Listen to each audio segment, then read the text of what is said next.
This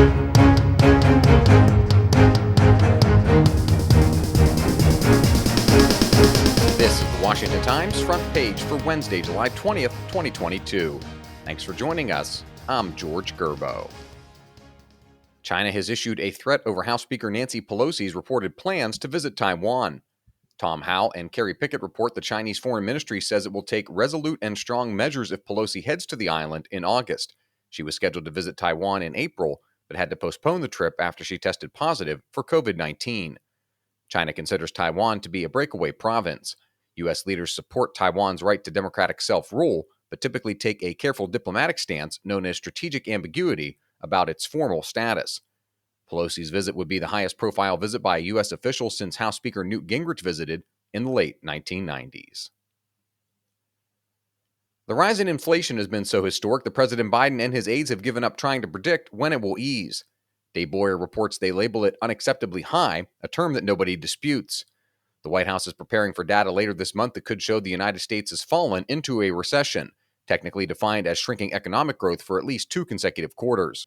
Economists at Bank of America and Deutsche Bank are forecasting a near-term recession lasting into next year. Cities on the East Coast are asking for increased federal funding to deal with a surge in illegal immigration. Stephen Dinan reports New York City Mayor Eric Adams says his city has had more than 2,800 asylum seekers entering homeless shelters in recent weeks. Washington, D.C. is also asking for help. The city's delegate to Congress, Eleanor Holmes Norton, announced emergency spending legislation this week that she said will reimburse the district for handling the migrants.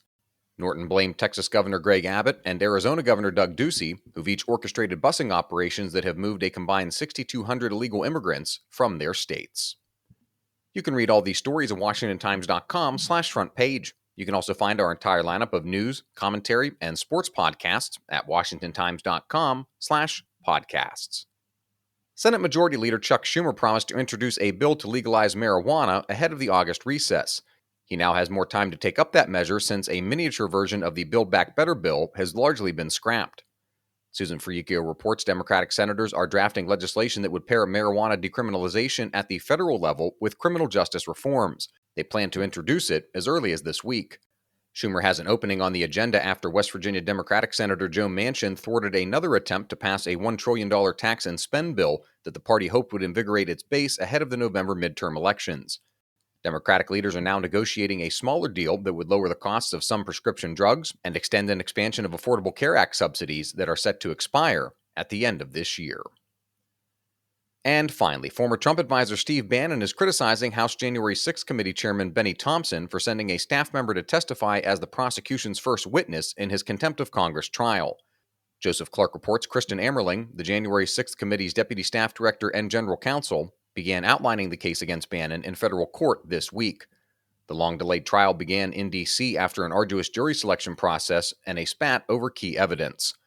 Bannon was apparently unaware of the congressman's recent medical diagnosis. Thompson tested positive for COVID-19 this week and is isolating for the next several days. He'll miss one of the January 6th committee's scheduled hearings this week. Find all today's front page stories at WashingtonTimes.com/front page or on the Washington Times app, and find us wherever you get your podcasts. Just search Washington Times in any major podcast app. You'll also find us on Twitter and Instagram at Wash Times for breaking news, sports, commentary, and more. For the Washington Times, I'm George Gerbo.